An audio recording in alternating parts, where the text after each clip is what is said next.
In a school sixth form of 50, 30 students choose mathematics and 20 students choose physics. The mean mark of all their test scores was 86%. The mean mark of the mathematics test scores was 94%. What was the mean mark of the students who studied physics?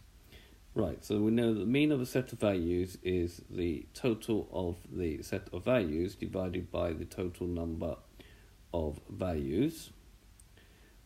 So the total marks of all 50 students, well, the mean mark of all their marks was 86, so the total will be 50, because 50 of them times 86%, which gives me 4,300.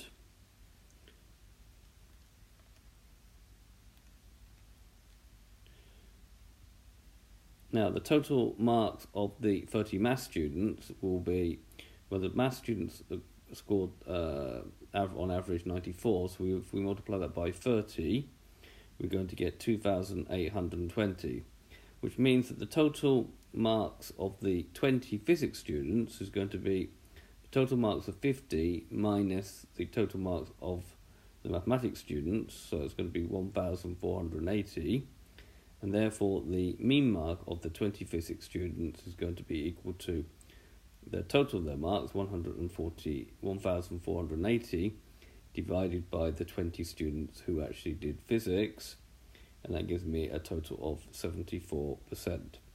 Okay, so this has been a video to show you how to use combined means. I hope you've understood, and I thank you very much for watching.